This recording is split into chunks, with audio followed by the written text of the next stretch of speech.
أعوذ بالله من الشيطان الرجيم بسم الله الرحمن الرحيم আসসালামু আলাইকুম ওয়া রাহমাতুল্লাহি ওয়া বারাকাতুহু আউযু বিল্লাহি মিনাশ শাইতানির রাজীম বিসমিল্লাহির রহমানির রহিম রব্বিশ রহলি সাদরি ওয়া ইয়াসসিরলি আমরি ওয়াহলুল উকদাতাম মিন লিসানি ইয়াফকাহু কওলি রব্বি জিদনি ইলমা ধারাবাহিক শব্দে শব্দে দোয়ার অর্থ শিখে আজকের আলোচনায় আপনাদেরকে স্বাগত জানাচ্ছি। আশা করি আল্লাহর অশেষ রহমতে আপনারা ভালো আছেন। তো আজকে আমরা যে দোয়াটি নিয়ে আলোচনা করব সেটি হচ্ছে সূরা বাকারার 156 নম্বর আয়াত। আমরা কেউ যখন মারা যায় তখন আমরা যে দোয়াটি করি সেটি হচ্ছে ইন্না লিল্লাহি ওয়া ইন্না ইলাইহি রাজিউন। তো এই দোয়াটি আমরা পড়ি। আমরা যখন কোনো বিপদ আপদে পড়ব তখনও এই দোয়াটি পড়ার কথা বলা হয়েছে, সেই বিপদ আপদটি যত ক্ষুদ্রই হোক না কেন। তো আজকে আমরা এই দোয়াটি নিয়ে আলোচনা করব। এই দোয়াটি শব্দ ভেঙে ভেঙে আমরা অর্থ করব ইনশাআল্লাহ। তো আমরা বোর্ডে চলে যাই। তো দোয়াটি হচ্ছে ইন্না লিল্লাহি ওয়া ইন্না ইলাইহি রাজিউন, এই দোয়া। তো এখানে আমরা যখন সূরা বাকারার 156 নম্বর আয়াতে যাব, সেই আয়াতটি আমরা দেখব যে পুরো আয়াতটা ছিল এরকম, আল্লাযীনা ইযা আসাবাতহুম মুসিবাতুন ক্বালু ইন্না লিল্লাহি ওয়া ইন্না ইলাইহি রাজিউন। তো আমরা পুরো আয়াতটিকে আমরা শব্দ ভেঙে ভেঙে অর্থ করব। তো প্রথমে যে শব্দটি রয়েছে সেটি হচ্ছে আল্লাযীনা। আল্লাযীনা এই শব্দটি কি? এই শব্দটি হচ্ছে রিলেটিভ প্রনাউন। আমরা ইংরেজিতে যে রিলেটিভ প্রনাউন পড়েছি সেই রিলেটিভ প্রনাউনই হচ্ছে এই আল্লাযীনা। তো আরবিতে একে বলা হয় হচ্ছে ইসমুল মাউসুল। ইসমুল মাউসুল একে বলা হয় আরবিতে।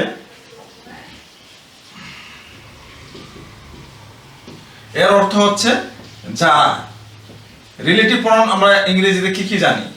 রিলেটিভ প্রনাউন, রিলেটিভ প্রনাউনগুলো হচ্ছে হু, যে বা যিনি, হোয়াট, যা, এগুলো হচ্ছে রিলেটিভ প্রনাউন। তো ঠিক আরবিতেও এই রিলেটিভ প্রনাউনগুলো হচ্ছে আল্লাযীনা এটি। আর আরবিতে আরেকটি যেটি রয়েছে রিলেটিভ প্রনাউন সেটা হচ্ছে আল্লাযী। আল্লাযী এর অর্থ হচ্ছে যে বা যিনি, আর এর বহুবচন হচ্ছে আল্লাযীনা অর্থাৎ যারা। তাহলে এখানে আল্লাযীনা এর শব্দ অর্থ কি দাঁড়ালো? যারা। এরপর হচ্ছে ইযা। ইযা এর অর্থ হচ্ছে যখন। ইযা এর অর্থ হচ্ছে যখন। এটি হচ্ছে অ্যাডভার্ব, অ্যাডভার্ব অফ টাইম। ইযা এর অর্থ হচ্ছে যখন, এটি হচ্ছে অ্যাডভার্ব অফ টাইম। আরবিতে একে বলা হয় জরফ। জরফ দুই প্রকার, একটি হচ্ছে জরফ দুই প্রকার, একটি হচ্ছে জরফুল মাকান, এটি হচ্ছে জরফুল জামান। তো এটি হচ্ছে জরফুল জামান অর্থাৎ সময়বাচক জরফ, অ্যাডভার্ব অফ টাইম।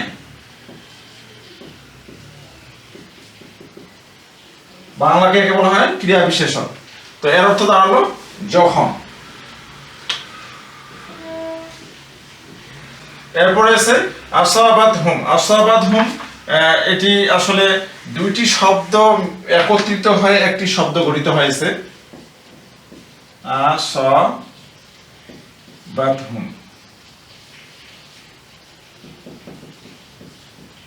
এখানে দুটি শব্দ একত্রিত হয়েছে, একটি হচ্ছে আসাবাত। আসাবাত একটি শব্দ, একটি হচ্ছে হুম।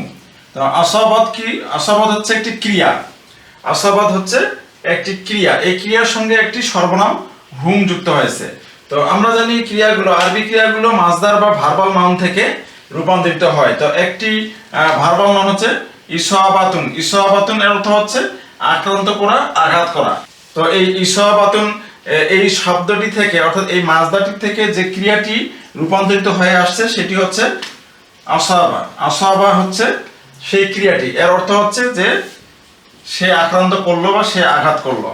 আমরা জানি যে মাসদার থেকে যে ক্রিয়াগুলো রূপান্তরিত হয় সেটি হচ্ছে, প্রথমে যে ক্রিয়াটি রূপান্তরিত হয় সেটি হচ্ছে অতীতকালে থাকে। তাহলে এই ক্রিয়াটি হচ্ছে অতীতকালে রয়েছে আসাবা। আসাবা অর্থ হচ্ছে যে আক্রান্ত করা বা আঘাত করা। তো এই অতীতকালের এই ক্রিয়াটি থেকে যে পরবর্তী ক্রিয়াগুলো রূপান্তরিত হয়, তো এখানে যে ক্রিয়াটি ব্যবহার করা হয়েছে সেটি হচ্ছে যে স্ত্রীবাচক একবচন এবং নাম পুরুষের যে ক্রিয়াটি রয়েছে সেটি এখানে ব্যবহৃত হয়েছে, সেটি হচ্ছে আসাবাত। আসাবাত।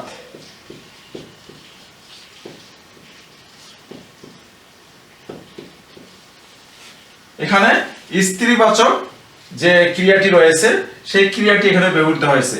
তো এর সঙ্গে যুক্ত হয়েছে হুম, এর সঙ্গে যুক্ত হয়েছে হুম।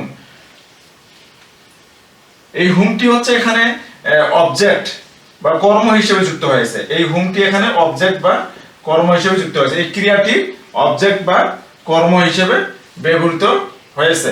তো এখানে তাহলে যদি এই দুইটি একসঙ্গে যুক্ত করা যায়, আসাবাত হুম, আসাবাত হুম, অর্থাৎ তাদেরকে আক্রান্ত করলো, তাদেরকে আক্রান্ত করলো। এর অর্থ দাঁড়াচ্ছে তাদেরকে, হুম মানে তাদের, যেহেতু এখানে অবজেক্ট ও কর্ম হিসেবে ব্যবহৃত হয়েছে সে কারণে কে যুক্ত করা হয়েছে, তাদেরকে আক্রান্ত করলো। তো এখানে আমরা লিখি, তো এখানে আমরা যখন লিখব তখন সেটি হচ্ছে যে তাদেরকে আক্রান্ত করে, যেহেতু সামনে ইজা ব্যবহৃত হয়েছে, সামনে যেহেতু ইজা ব্যবহৃত হয়েছে সে কারণে আমরা এখানে লিখব যে তাদেরকে আক্রান্ত করে।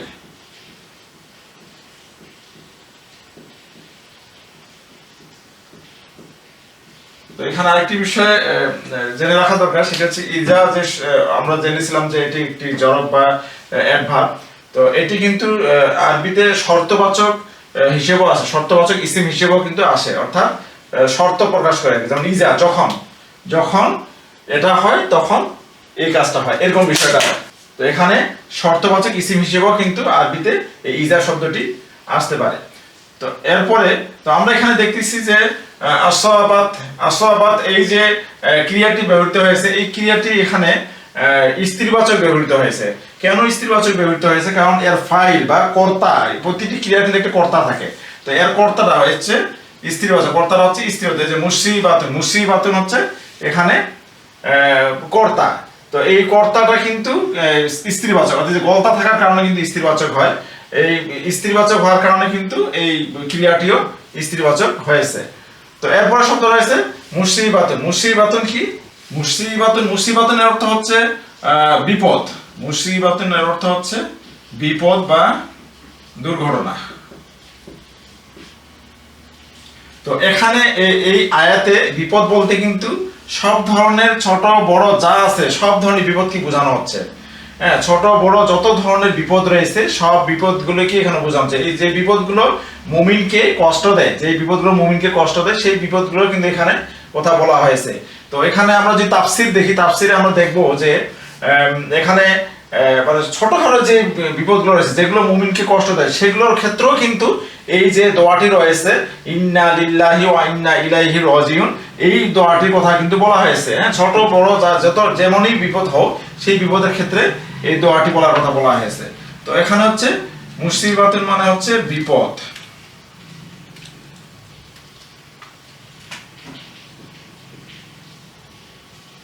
এরপর আছে ক্বালু। ক্বালু এর অর্থ কি? তারা বলল। ক্বালু মানে হচ্ছে তারা বলল।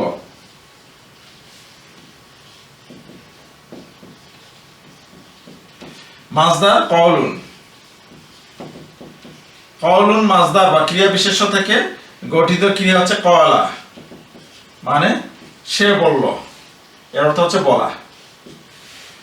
ক্বালা মানে হচ্ছে সে বলল। তো এই ক্বালা থেকে পরবর্তী যে ক্রিয়াগুলো আসছে, তো এখানে যে ক্রিয়াটি ব্যবহৃত হয়েছে সেটি হচ্ছে যে বহুবচন, সেটি বহুবচন, পুরুষবাচক এবং নাম পুরুষ। নাম পুরুষের যে ক্রিয়াটি রয়েছে সেই ক্রিয়াটি এখানে ব্যবহৃত হয়েছে। ক্বালু, ক্বালু মানে হচ্ছে তারা বলল, ক্বালু মানে হচ্ছে তারা বলল। তো এখানে যেহেতু যখন বলা হয়েছে যে কারণে এখানে এর অর্থটা আসলে তারা বলল হবে না, এখানে বলতে হবে তারা বলে। এরপরে আসি মূল দোয়ায়। প্রথমে আছে ইন্না, প্রথমে আছে ইন্না। তো ইন্না এই শব্দটি দুটি শব্দ মিলে একটি শব্দে পরিণত হয়েছে।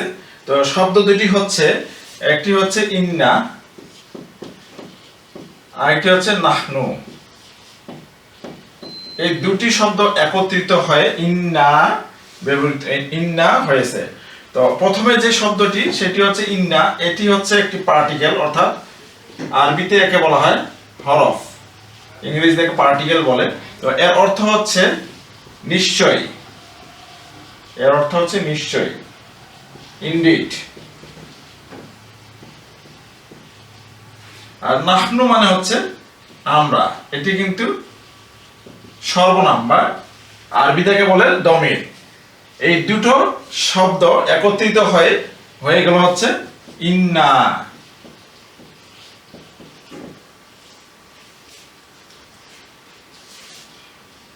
এটি এভাবে লেখা যায়, ইন্নানা, ইন্নানা এভাবে লেখা যায়, হ্যাঁ, ইন্নানা এভাবে লেখা যায়, তবে কোরআনে ইন্না এভাবে লেখা হয়েছে। হ্যাঁ, এর অর্থ হচ্ছে নিশ্চয়ই আমরা, এর অর্থ দাঁড়াচ্ছে নিশ্চয়ই আমরা। তো এখানে নাহনু শব্দটি হচ্ছে সর্বনাম। তো আমরা জানি যে সর্বনাম দুই প্রকার, একটি হচ্ছে মুক্ত সর্বনাম আর একটি হচ্ছে সংযুক্ত সর্বনাম আরবি ভাষায়। তো এখানে নাহনু শব্দটি হচ্ছে মুক্ত সর্বনাম, নাহনু শব্দটা মুক্ত সর্বনাম। যখন ইন্নার সঙ্গে সংযুক্ত হয়ে গেল তখন কিন্তু সংযুক্ত সর্বনাম, এই যে সংযুক্ত সর্বনাম না, এটা যুক্ত হয়ে গেল, এটা হয়ে গেল, এবং এই না এর সাথে ইন্না যুক্ত হয়ে কিন্তু এখানে যে মূলত এখানে ছিল যে ইন্নানা, এই নাটা ইন্নার সাথে যুক্ত হয়ে ইন্নানা হয়েছিল। তো পরে এই নুনটা তুলে দিয়ে শুধুমাত্র ইন্না দিয়ে এখানে আলিফ দেওয়া হয়েছে, ঠিক আছে। তা এটি হচ্ছে ইন্না, এর অর্থ হচ্ছে নিশ্চয়ই আমরা।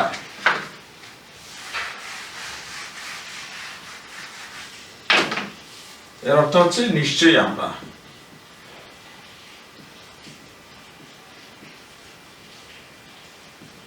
এরপরে আছে লিল্লাহি।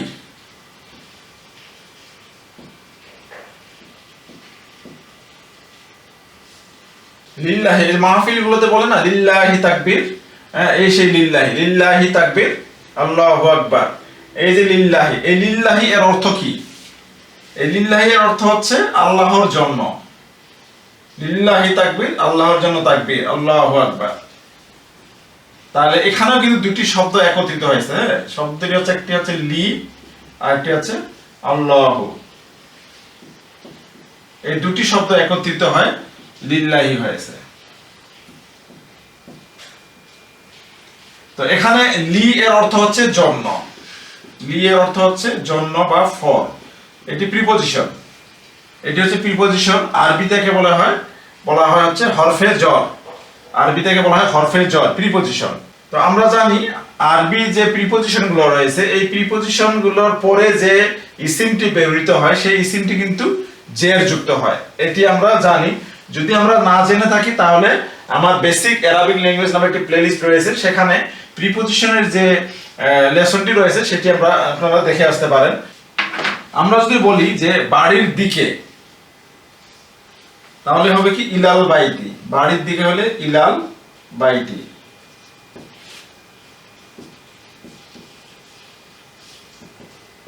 ইলাল বাইতি এর অর্থ কি? বাড়ির দিকে।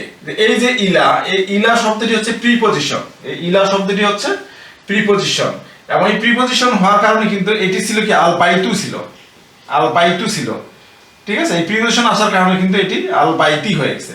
এটি আমরা মনে রাখবো যে আরবি যে প্রিপজিশন গুলো রয়েছে, এই প্রিপজিশন গুলো আসার পরে যে ইসিমটি আসে সেই ইসিমটি কিন্তু জের যুক্ত হয়, এটি আমরা মনে রাখবো। যে কারণেই কিন্তু এই যে প্রিপজিশনের পরে যে আল্লাহু শব্দটি এসেছে ইসিম, এই শব্দটির শেষে কিন্তু জের হয়েছে। প্রথমে আল্লাহু ছিল, পেশ ছিল, এবং লিল্লাহি হয়েছে, অর্থাৎ জের হয়েছে। তো এটি হয়ে গেল হচ্ছে অর্থ আল্লাহর জন্য।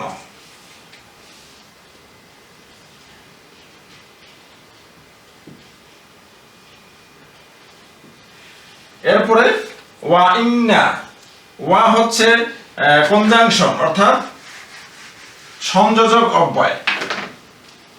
কনজাংশন, আমরা যে কনজাংশন ইংরেজিতে পড়ি হচ্ছে এন্ড, এন্ড মানে হচ্ছে কি এবং।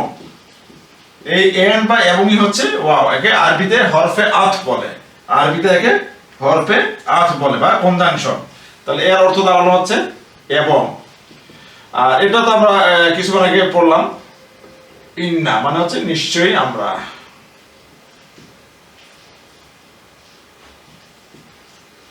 এরপর আছে ইলাইহি,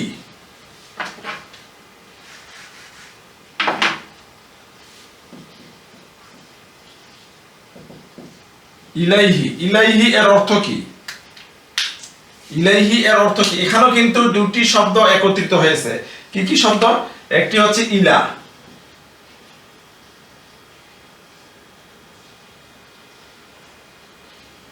একটি হচ্ছে ইলা, আরেকটি হচ্ছে হু। এই ইলা এর অর্থ হচ্ছে, এই ইলা এর অর্থ হচ্ছে দিকে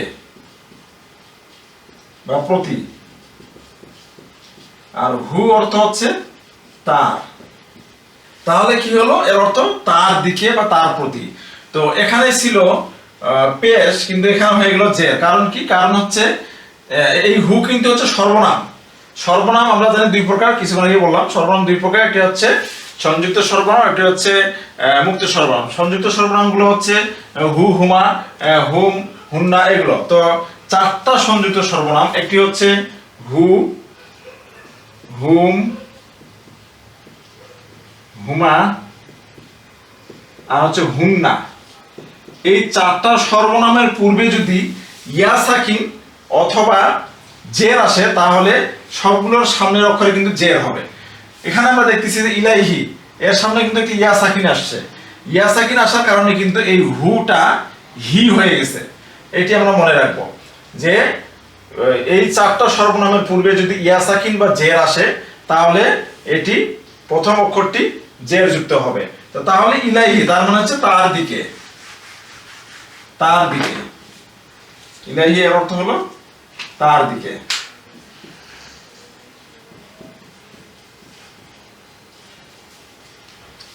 এরপরে কি? এরপর হচ্ছে রাজিউন। রাজিউন মানে হচ্ছে প্রত্যাবর্তনকারী। তো এখানে আমরা একটু দেখি যে শব্দটা কোথা থেকে আসছে। একটি মাজদার রুজুউন, রুজুউন এর অর্থ হচ্ছে ফিরে আসা, ফিরে আসা বা প্রত্যাবর্তন করা, প্রত্যাবর্তন করা। রুজুউন মানে হচ্ছে ফিরে আসা বা প্রত্যাবর্তন করা।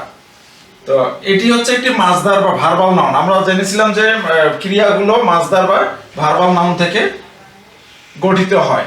তো এটি ছিল সেই ভার্বাল নাউন বা মাজদার। তো এই মাজদার থেকে যে ক্রিয়াটি গঠিত হয় সেটি হচ্ছে রাজা, রজা, মানে সে প্রত্যাবর্তন করলো। তো এখানে এই মাজদার থেকে রাজা এই ক্রিয়াটি গঠিত হয়, এবং পরবর্তী যে ক্রিয়াগুলো এবং ইসিমগুলো রয়েছে সেটি কিন্তু এই মাজদার থেকে রূপান্তরিত হয়ে আসে।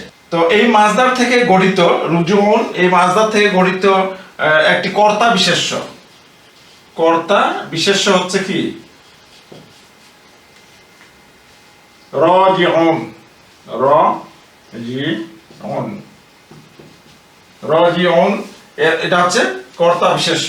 এর অর্থ হচ্ছে যে প্রত্যাবর্তন করে, যে প্রত্যাবর্তন করে বা প্রত্যাবর্তনকারী। রাজিউন মানে হচ্ছে যে প্রত্যাবর্তন করে বা প্রত্যাবর্তনকারী, কর্তা বিশেষ্য। ঠিক আছে? আরবিতে কর্তা বিশেষ্যকে বলা হচ্ছে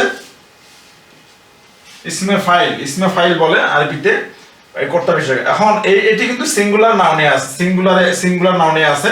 তো আমরা যদি প্লুরাল করি, প্লুরাল করতে গেলে এটি হবে হচ্ছে, আমরা সিঙ্গুলার থেকে প্লুরাল কিভাবে করব এটিও কিন্তু আমার বেসিক অ্যারাবিক ল্যাঙ্গুয়েজে প্লেলিস্টে রয়েছে, সেখানে আপনারা পাবেন।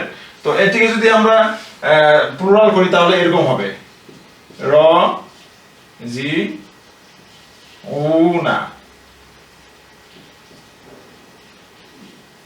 যেহেতু এখানে আমরা কি বলতেছি ইন্না, তার মানে আমরা, অর্থাৎ বহুবচন ব্যবহৃত হচ্ছে।